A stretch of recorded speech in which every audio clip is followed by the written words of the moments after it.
So we've seen how the Emperor Constantine in the first third of the 4th century incorporated Christian leaders, bishops, into the structure of power in the Roman Empire. And Emperor Constantine and emperors after him needed to work with bishops since emperors did not have religious authority. They were not priests or bishops.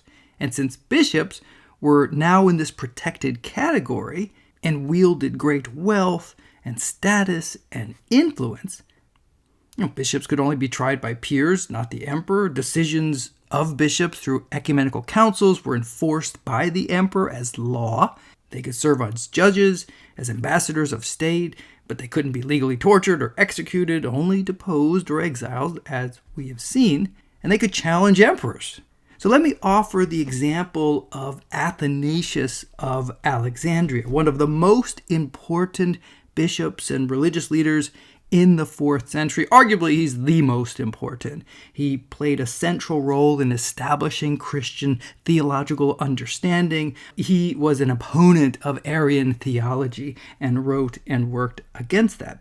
And that's another area he's particularly important. He's an author, a very important author in the 4th century. In fact, he wrote one of the most popular books in the history of Christianity, The Life of St. Anthony, which I will talk more about later.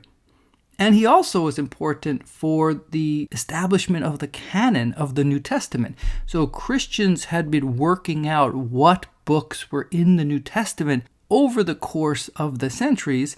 And it is this bishop, Athanasius, who in the year 367, in fact, wrote a letter to the churches in Egypt.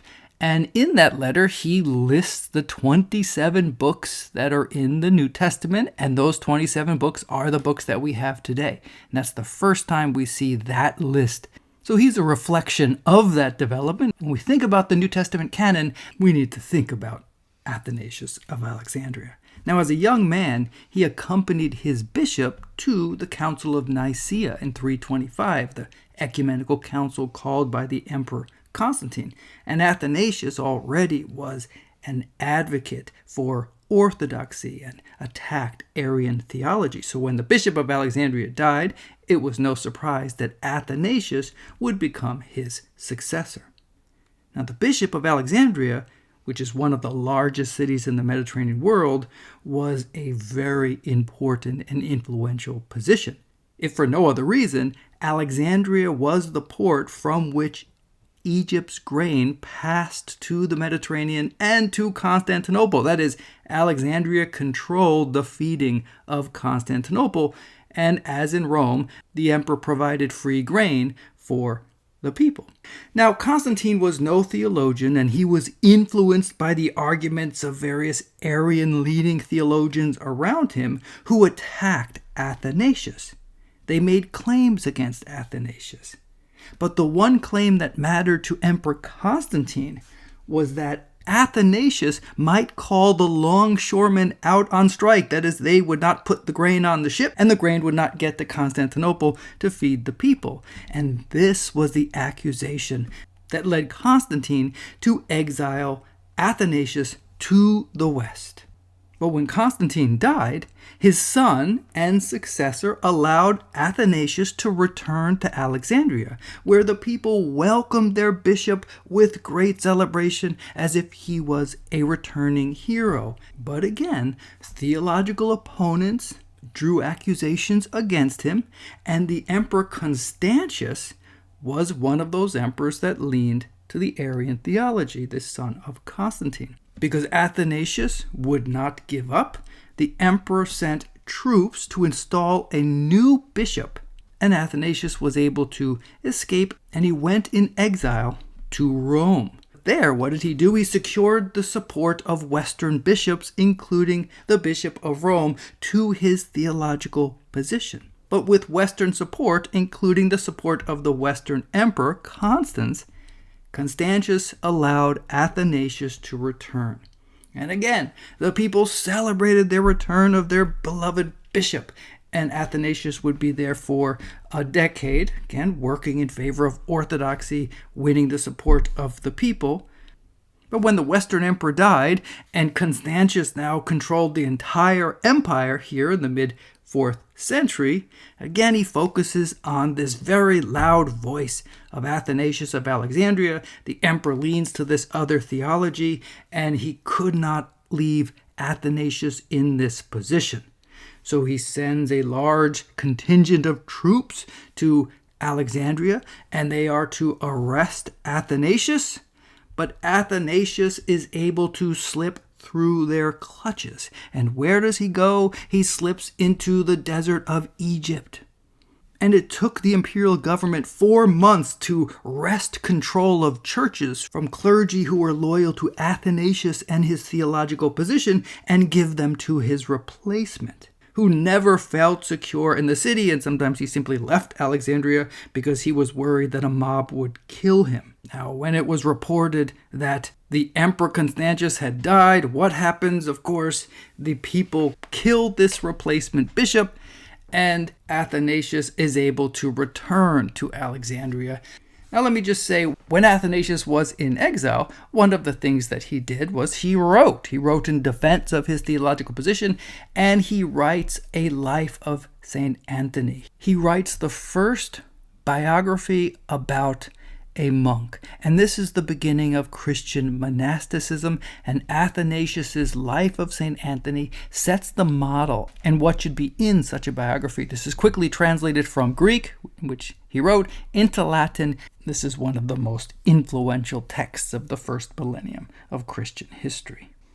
Now, Athanasius would be exiled 2 more times by 2 other emperors, but each exile would end shortly and he would return. In total, Athanasius lived through the reigns of 7 emperors. He endured 5 periods of exiles, and in the end, he not only won over each emperor, his theological position was victorious. It was Athanasius against the world, and Athanasius won. This is an example of the change that has occurred in Roman culture in the political world of the Roman Empire now in the 4th century. Now, Athanasius did not live long enough to see his theological position ultimately triumphant under Emperor Theodosius I, who called that Second Ecumenical Council in Constantinople, which I mentioned, but he had just died shortly before. When Theodosius died, his sons ruled. He put 1 son in the west and 1 son in the east, and he provided each of his sons with a very loyal military commander who would oversee the defense of the empire and the emperor in those regions. And this action of dividing the empire, as we have seen, was not new. Emperor Diocletian had started this a century earlier, but this division became permanent. Never again would one emperor rule the entire Mediterranean. So we have an emperor in the west, and we have this emperor in the east. And this division also marks something of a cultural division. So the Western Empire is the area where Latin is the dominant language of intellectual life, of political life, of culture. And in the east, it is Greek. Now, there's another division that this marks. We can look at this in terms of the major bishoprics, or they're called patriarchates.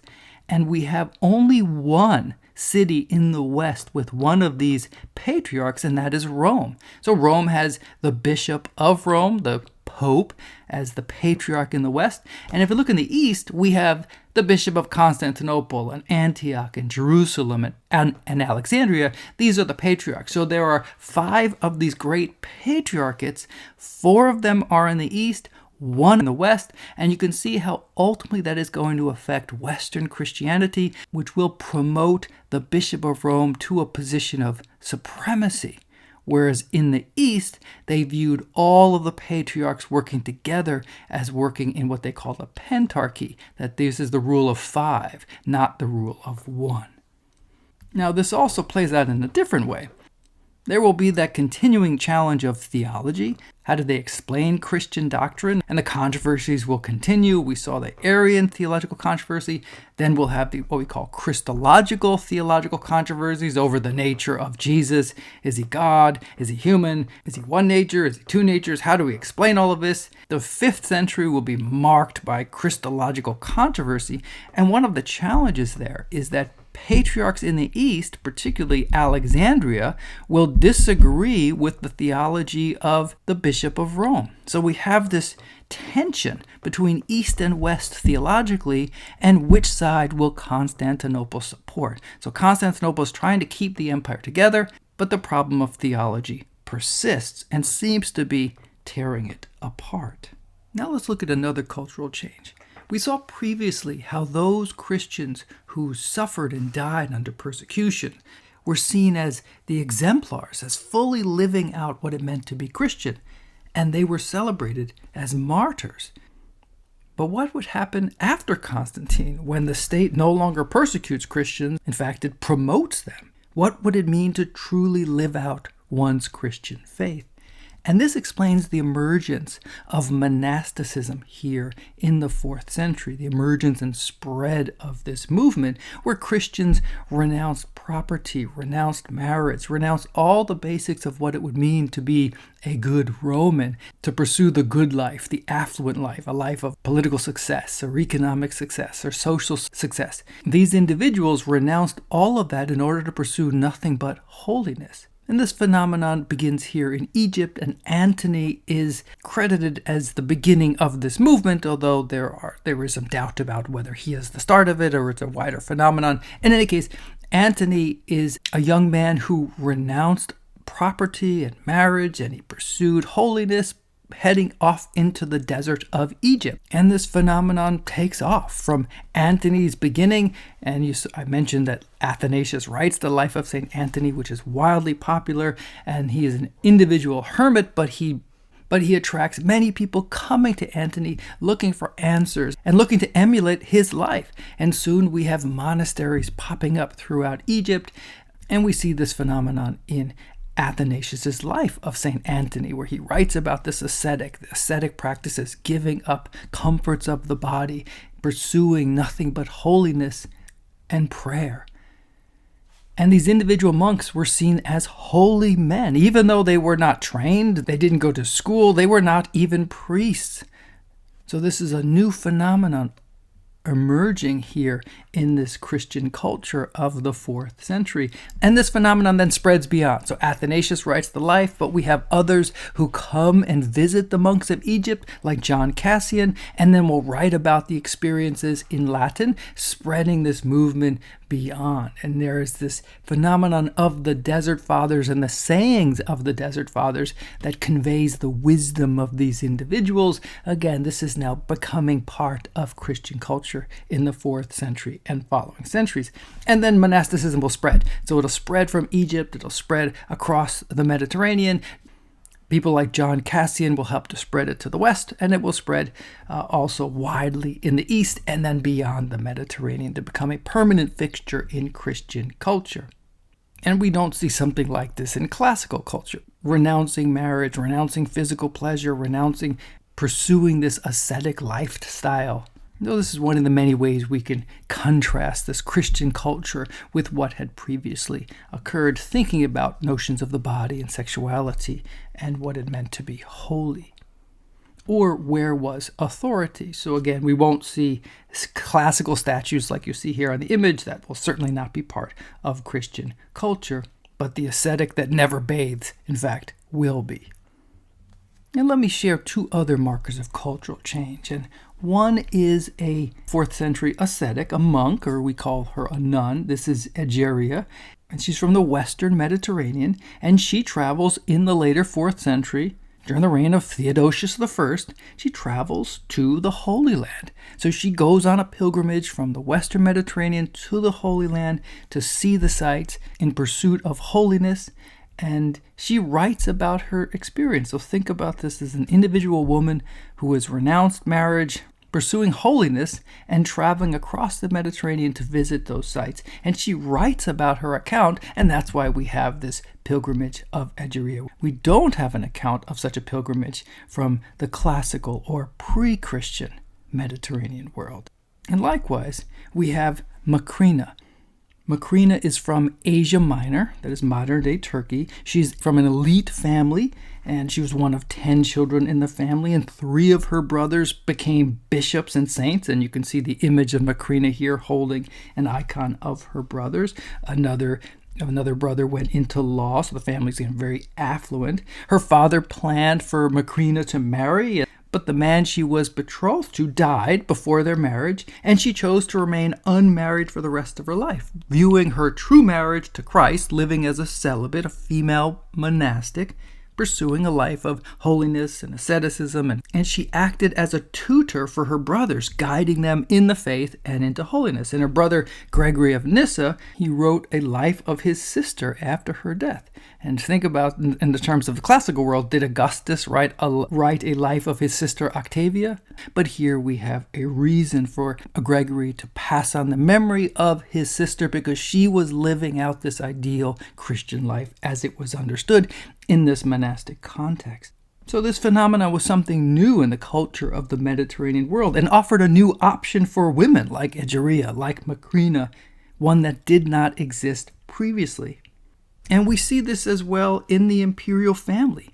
Recall the split in 395 of the empire between the eastern and western sides by the Emperor Theodosius, between its Latin and Greek halves of the empire.